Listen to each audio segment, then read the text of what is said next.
Okay, so this is going to be a video for the Wanderer doing Old Glast Heim. On my last video, somebody asked for me to start doing Wanderer instances, and I said I would when I made the guide, so I thought I should probably do it. So here we are at Glast Heim, and I'm not sure what you guys want to see because I have personally seen OGH about a trillion times, so it's probably not going to be very interesting for the majority of it. Um, so if you guys just want to see the boss fights and skip over the crappy part, oh, I guess if I put it that way, that's probably what you're going to ask for. Um, if you want to see the whole instance, let me know if you want to see the whole instance. If you want to see just the boss fights, let me know if you want to see just the boss fights. Um, this video is a mix of the two, so we're going to be doing half the instance part, the slow part is really sped up, and this early part is normal speed. So to go over the gear, I went over all of it in the Wanderer guide, so I'm not going to go into too much detail, but the difference, I'm doing this Magician's Knit cap for SP regeneration, and it also helps increase a ton of damage to undead. So it's basically like a Flapping Angel Wing version, like the Nightmare Clock Tower thing, for OGH, except it just affects all undead stuff. So it's really good here. And then we're using the Abyss Dress for damage, obviously. You'd be crazy not to if you had one. If you don't, I brought everything because I wasn't sure what I would need because I've never done this. So yeah, I mean, it's pretty easy. I brought the temporal ring just in case I needed instant cast, but I already got it from stat foods and stats and everything. You can see I reset my build because we have a free reset, so I have more vit, so I'm a lot more survivable, but I have a little bit less weight limit. Not a problem for me. I brought a bunch of unnecessary stat foods and buffs for attack speed and everything. And basically we're going to be defaulting the emerald rings the whole time. Um, all in all, the instance was really easy. The 120 agi makes it super simple because nothing can hit you, pretty much, as you can see, or as you will see. And we're using Bow of Storm because we just want to be spamming Severe Rainstorm. You can see, like, I'm pretty unprepared because I don't even have, like, arrows hotkeyed. So like a lot of times I forget to equip them and I'm like, why am I not using I think right at the beginning you can see I'm like struggling to use Severe Rainstorm and I realized the arrow doesn't equip because when you shield spell, it de-equips the arrows. So I don't even have those hotkeyed. I don't even have the quivers hotkeyed. Like this is really spur of the moment basically. One other thing is I have the power maximize buff on from the Enforcer shoes, and that's just so that we hit max damage pretty much all the time. So this part is sped up 3 times speed. Um, I find any faster than that gets really hard to watch, like it's really dizzy, or I get really dizzy.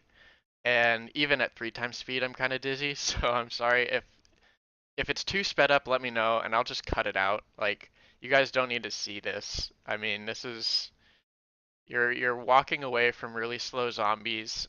None of them can hit you because you have so much flee. And one thing that I'm doing that you can see is when I approach one of the corpses that have the bugs in them, I'll pre-cast Severe Rainstorm and then walk towards it so that the monsters just die instantly rather than attacking me. So I find that to be the easiest way. You can see I'm not really using a lot of lifesteal. My shadow gear is the malicious shadow set, and that's pretty much all the lifesteal that I have, and it's just fine. It works. I mean, nothing's really hitting you because of the flea anyway, but the off thing that does gets leeched up eventually because Severe Rainstorm hits so many times. I switched to a Deviant Fallen Angel Wing at this point, but again, you're not really, even the archers aren't hitting you, at least at 175. You could probably do this at 140 or whatever, depending on your gear. If you don't have Bow of Storm, you can always use like a Malicious Crimson Bow. If you don't have Abyss Dress, you can always use Evil Dragon Armor or I don't know. I honestly don't know. Um,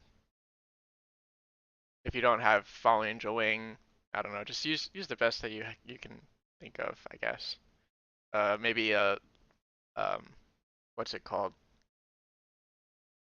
The one that my mechanic uses. I can't remember the name. It gives you all the attack, and it's a lot cheaper than Fallen Angel Wing. That's gotta bug me. Whatever. We're one taking it. Um, yeah. So once we get to the boss fight, I realize I'm pretty low on silver arrows, so I open up some quivers. I put on the liberation set, and I debate using the temporal ring, but I decide not to. And we use the plus 15 double liberation Crimson Bow. Even though we can't spam Severe Rainstorm with it, what we're going to be doing is Severe Rainstorm and Double Strafe combo. This would be a lot stronger if I had Elven Arrows and a Fire Converter for this one, but you know, that's just an extra like or two swaps that I don't need to bring, or like, two extra items that I don't need to think of bringing. So we're not doing a ton of damage on this guy, because he's only getting extra damage from being a demon, I think. So it's not super high, but if it was elemental converted, we'd be doing like 100k double strafes there. And yeah, so he's really easy. I mean, I kill him. I think I killed him even faster than my genetic does, if I'm being honest. Um, so yeah, it's super simple. Then we just swap back to the malicious and the bow of storms. And so one thing about this stage that Nirvana told me was that the spawn chances are calculated individually. So you'll see at first I'm doing my rounds one-shotting all of the camps. But if you one-shot if all of the monsters in a camp die at the same time, it counts as one chance to spawn the mini boss. But if you kill them individually, each individual one has an equal chance of spawning the mini boss. So what you want to do, rather than one-shotting the camp, is you want to kill them one at a time if you can. So I do that eventually. At this point, I think I tried turning on the double strafe. I turn on double strafe rapid fire, which basically it's just a toggle key where if I press my double strafe key, it spams double strafe. So it's not. I believe that macro is okay to play, but if you have a toggle that you press a button and then it just automatically does it and you're not even playing, like say you have a toggle that clicks and you put it over like an AFK Alchemist, um, over the feed window for your homunculus, and you auto feed because it automatically clicks every whatever seconds, that's illegal. But if you're actually playing the game and you're just using it so that you don't break your hand, that's okay. So you could see I do the camps a lot faster. It spawns the commander way quicker by killing them one at a time. And double strafe is the best way to do that. And with 193 attack speed, it's super quick. And the cool thing about double strafe is you can kind of have like a really sloppy toggle because it queues the next one if you're spamming it too fast. So yeah, this is my favorite part of the video.